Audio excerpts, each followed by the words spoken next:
अदावर्स दोस्तों,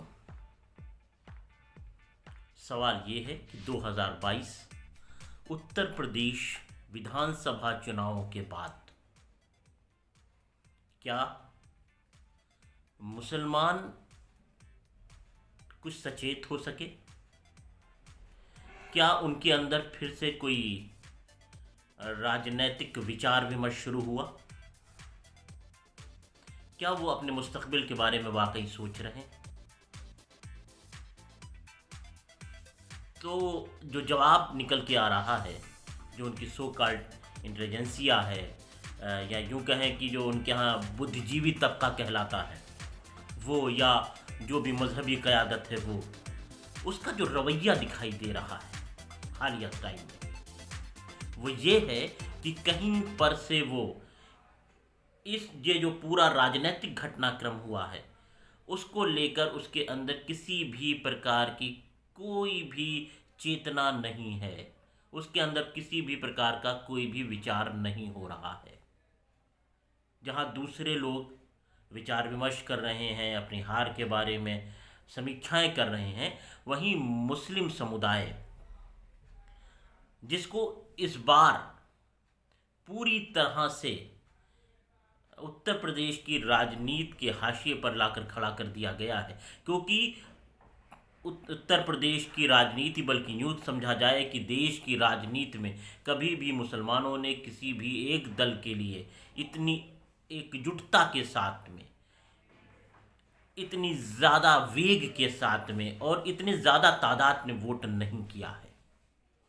मुसलमानों ने जो पोलिंग परसेंटेज था उसे भी बढ़ाया है, लेकिन उसके बावजूद भी जो अधिकतर नतीजे आए हैं वो उनके खिलाफ गए हैं। इस पूरी ये जो पूरा चक्र चला, इसके बाद मुसलमानों के जो खुद को अपना रहनुमा कहते हैं, वो रहनुमा क्या कर रहे हैं? कहीं कर्नाटक में हिजाब विवाद हो रहा है तो उसको लेके कुछ ओछी बयानबाजियां, उसके आगे का कोई भी स्टेप उनके पास नहीं है। वो अपने जलसे कर रहे हैं, बेफजूल की मीटिंग्स कर रहे हैं जिनका कोई औचित्य नहीं है। वो बैठ के कौम के हजारों हजारों लाखों लाख रुपए बर्बाद कर रहे हैं। ऐसी मीटिंग्स जिनका कोई औचित्य नहीं है, जिनका कोई मतलब नहीं है, जिनसे कोई सरोकार नहीं है, वो तमाम लोग जमा हो रहे हैं और वहाँ पर एक फिजूल की बात पे एक मत हो रहे हैं, या फिर वही मतलब वो फिरका वाराना बातें, फिर उसी तरीके की गोलाबंदी वो शुरू हो चुकी है। जबकि ये वक्त था कि ठहर के सोचा जाए कि करना क्या है। दरअसल मुसलमानों ने जो पहली गलती अपनी करी वो ये थी कि किसी एक दल को अछूत समझ लेना। भारतीय जनता पार्टी ने अपनी तरफ से कभी ये नहीं कहा कि हमें मुसलमानों का वोट नहीं चाहिए, लेकिन ये नारा हमेशा मुसलमानों की तरफ से दिया गया कि हम भारतीय जनता पार्टी को छोड़ के किसी को भी वोट कर सकते हैं। यानी हमने स्वयं एक दल को अपने लिए अछूत बना दिया, जबकि मुसलमानों की राजनीति तो ये थी कि उसे गुट निरपेक्ष होकर रहना था। जिस तरह धर्मनिरपेक्ष हमारा देश है, पंथ निरपेक्ष हमारा देश है, हमारा संविधान है, उसी तरह भारत के मुसलमान को गुट निरपेक्ष होना चाहिए था। वो किसी दल विशेष का ना होता, बल्कि उसकी जिम्मेदारी ये थी कि वो अपने लिए बेहतरी तलाश करता, अपने लिए और अपने देश के लिए। लेकिन उसने ऐसा नहीं किया। वो कहीं वरगलाया गया, कहीं पे उसके जो सो कॉल्ड रहनुमा थे उनके वरगलाने में वो आया है। कभी वो जमीयत के नाम पर कोई खड़े हुए लोग मिले, उन्होंने उन्हें कांग्रेस की तरफ मोड़ने की कोशिश की। कहीं मतलब अलग अलग नाम हैं, अलग अलग संगठन हैं जिन्होंने आपको कहीं ना कहीं वरगलाया है। उसका नतीजा आज ये है कि आज हम जब एक दल ने प्रचंड बहुमत के साथ सत्ता पे अपना एकाधिकार जैसा कर लिया है, निकम्मा विपक्ष जिसका आप सपोर्ट करते नजर आ रहे थे, उसको लगातार जब हार का सामना करना पड़ रहा है, ऐसे समय में अब मुसलमान इस बात को सोच रहे हैं, अब उनमें विचार चल रहा है। लेकिन अब क्या इस विचार का कोई फायदा होगा?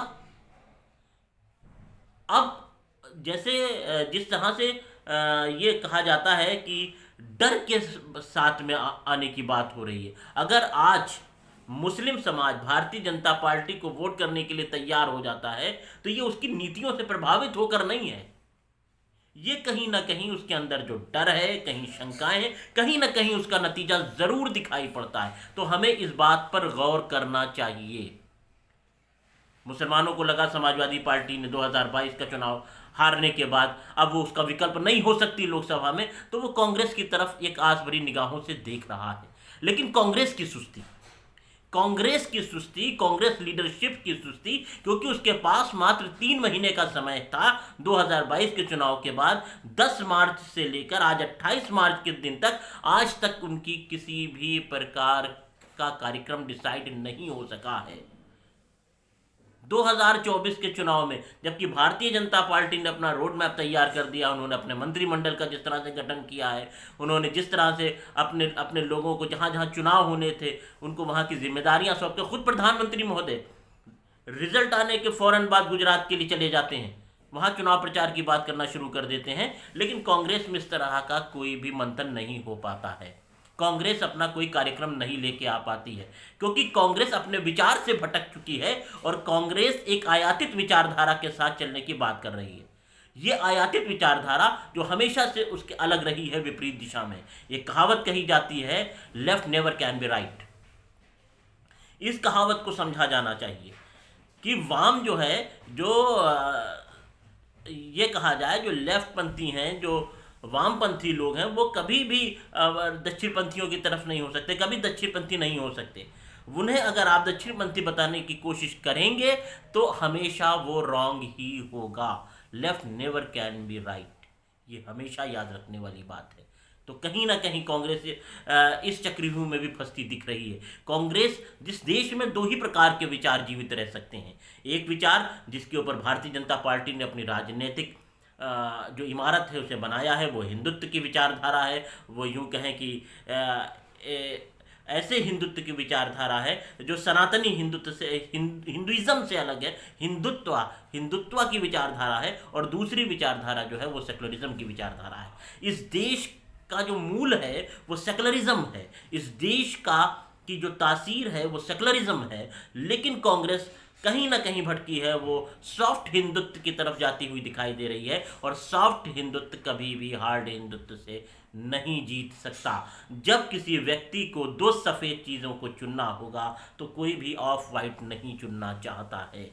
हर आदमी ब्राइट वाइट की तरफ जाता है, यानी प्योर वाइट को चुनना चाहता है। उसी प्रकार से सॉफ्ट हिंदुत्व कभी भी चुनाव में नहीं आ सकता। हमेशा सॉफ्ट हिंदुत्व की हार तय है, जीतना हमेशा हार्डलाइनर को ही है। तो जब 2 विचारधाराएं एक ही धुरी पर चलने वाली होंगी तो उसमें जो ज़्यादा प्योर होगी लोग उसे चुनना पसंद करते हैं। यही वजह है विपक्ष के हार की। इस पर विचार नहीं हो रहा है। यहां पर बात करनी थी, दरअसल हम अपने विषय से भटक रहे हैं।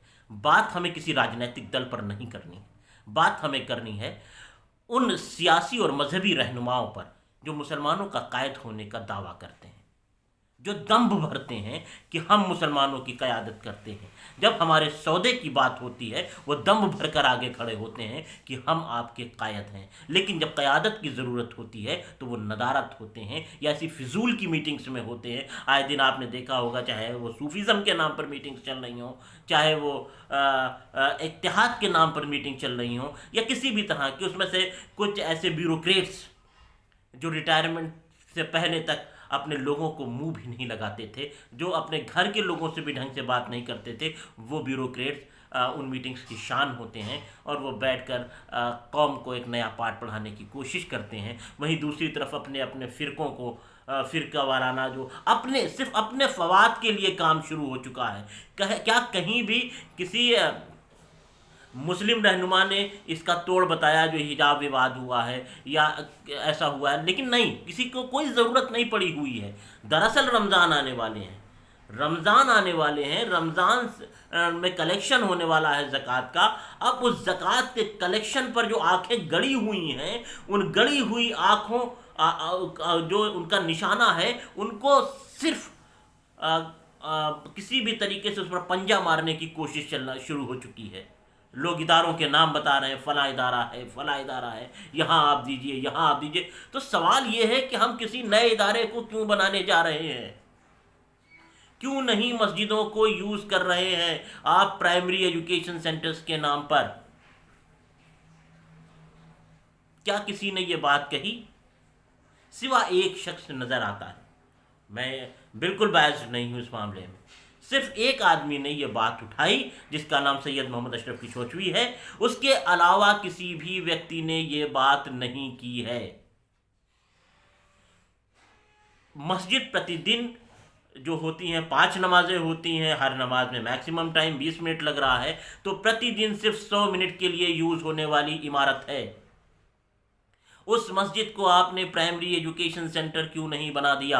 जबकि हर शहर के पॉश लोकेशन में मस्जिद होती है, मस्जिद में एसी का प्रबंध है, मस्जिद के अंदर पानी है, मस्जिद के अंदर लाइट है, यानी हर वो बेसिक सुविधा जो आपको ज़रूरत है वो वहाँ मौजूद है। वहाँ आपने प्राइमरी एजुकेशन सेंटर्स क्यों नहीं बनाए? सवाल है। अगर आपने ये कर लिया होता तो आज आपको ये परेशानी नहीं झेलनी होती। आपने जिन्हें मदारिस बना रखा है उन मदारिस की कोई ज़रूरत नहीं होती, आपको उनकी बिल्डिंग्स की कोई ज़रूरत नहीं होती। उसकी जगह पे उसका निज़ाम वहीं से चल सकता है। जिस तरह से हमारे यहाँ बताया जाता है, इस्लाम मज़हब के अंदर जैसे बताया जाता है कि आपके घर के दाहिनी जानिब जो 40 घर हैं वो आपके पड़ोसी हैं, बाई जानिब जो 40 घर हैं वो आपके पड़ोसी हैं, जो आपके उत्तर रहने वाले हैं, जो दक्षिण, मतलब चारों दिशाओं में आप जिधर भी जाएंगे उधर 40-40 घर आपके पड़ोसी हैं। उसी तरह मस्जिद का पड़ोस भी वो 40-40 घर हैं। अगर 160 घरों में 160 लोगों को मेंबर बना दिया जाए उस मस्जिद का कि इस मस्जिद की किफ़ालत की जिम्मेदारी आपकी है और 100 रुपये हर जुमे को आपको देने होंगे। 160 लोग ज़रूर हर मस्जिद के चारों तरफ रहते हैं जो 100 रुपये जुमे के दिन दे सकते हैं, यानी 400 रुपये, या अगर 5 जुमे पढ़ते हैं तो 500 रुपये प्रति माह।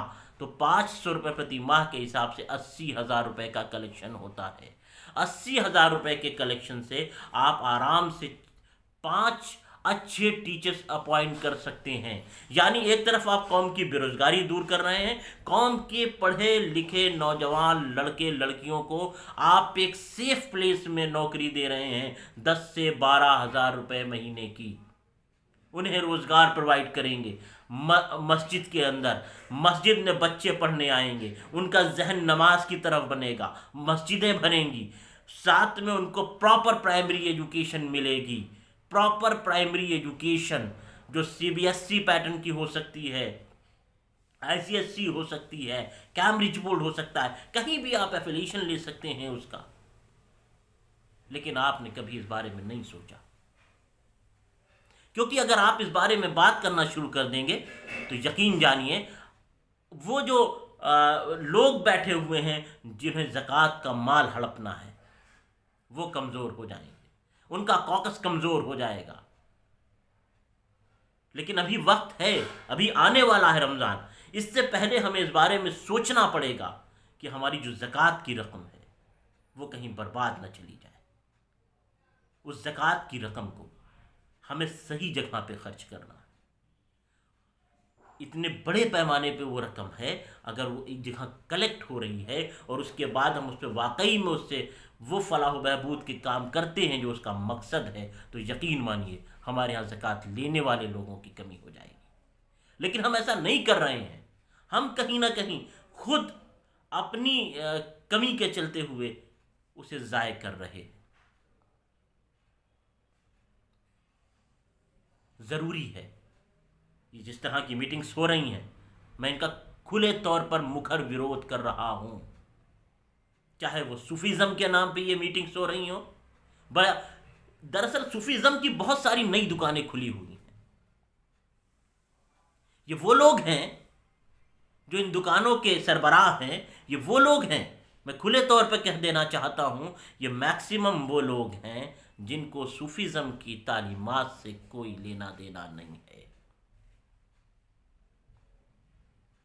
ये वो लोग हैं जिनको सूफीज़म की तालीमात से कोई सरोकार नहीं है।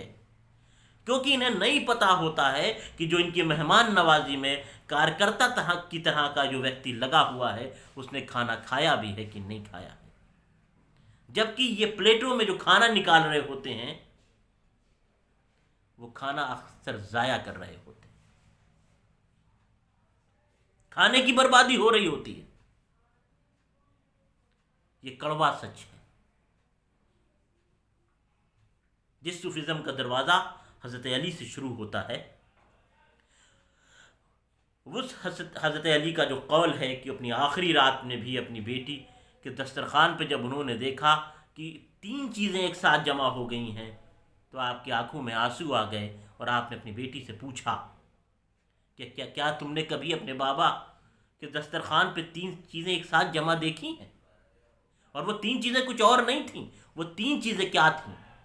एक रोटी थी जो कि दूध था और नमक था। तो हजरत अली ने उसमें से दूध हटा दिया कि पता नहीं कौन सा बच्चा भूखा होगा और मैं दूध पीऊं, और जौ की रोटी और नमक से सहरी की। लेकिन इनके दस्तरखान भरे हुए और वो आखिरी आदमी भूखा है। तो ये जो दुकानें हैं इनके प्रभाव में नहीं आना है। हमें नई लड़ाई शुरू करनी है और नई लड़ाई ये है कि हमें नए तरीके से अपने इदारों को मजबूत करना पड़ेगा। और उसका तरीका यही है कि हमें फाउंडेशन मजबूत करनी पड़ेगी, और फाउंडेशन मजबूत करने के लिए हमारे पास इमारतें मौजूद हैं, हमारे पास सिस्टम मौजूद है, बस तवज्जो की ज़रूरत है। आइए हम और आप इस मुहिम में शरीक हों। अस्सलाम वालेकुम।